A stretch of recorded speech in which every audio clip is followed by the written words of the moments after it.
guys, welcome back to World Mechanics. Thank you guys for watching and subscribing to the channel. If you guys have a Jeep Cherokee, Compass or Jeep Renegade guys with a 2.4 multi-air engine guys, and you need to replace your camshaft position sensor, stay with us guys and we will explain where that sensor is located and how to get to it guys and how to replace it.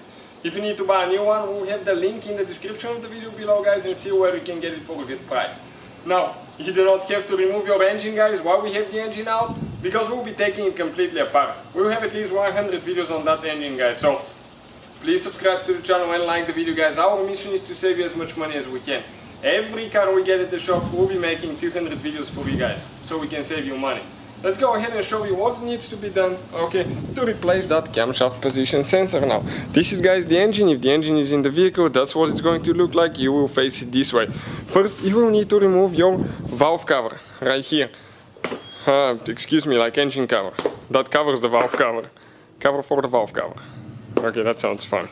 So, we pull it up, and here guys we have 1, 2, 3, 4 rubber bushings, okay, that attach right here. You can see these plastic things right here. Once you guys do that, you're going to come on the right side of the engine, and right above your exhaust manifold, okay, right here, you have that metal plate, okay, right here. That behind that metal plate, you have the camshaft position sensor. It's a good design. They put that plate so it doesn't get hot that way from the exhaust. Otherwise, it can decrease the life of that sensor. So that's a good thing that they put that thing there. What do we need to do? We need to get a 10 millimeter, okay, 10 millimeter now socket, and we need to remove that nut first. Perfect. Now, I'll go ahead and grab that thing and pull it out. What we need to do next? Deep socket guys, 10 millimeter, and we need to remove that bolt. But before we do that, let me disconnect the wires. Okay, that brown thing, okay, it's supposed to come up like that. Ours is broken, okay, for some reason. It should be up, somebody messed with it. So pull it up, it might be stuck, so pry it a little bit. You might help it with a screwdriver. Press in right here, and then pull it out guys. Okay, you can see like that.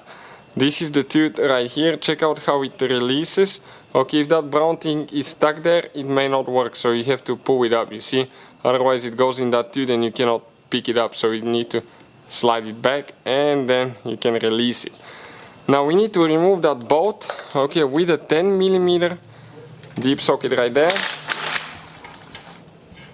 And never ever turn the sensor guys, just straight grab it. You can wiggle it a little bit up and down and pull it out. You may leak some oil out, okay, that's O-ring right here.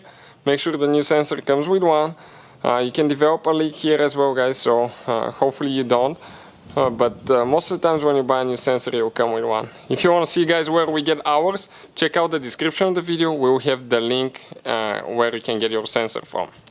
So putting that thing together practically is in reverse order. We took it apart. You need to install the sensor, the bolt, wire, install the plate with the nut, and you're ready to go guys. Thank you for watching. Please subscribe to the channel for more videos, and see you guys next time.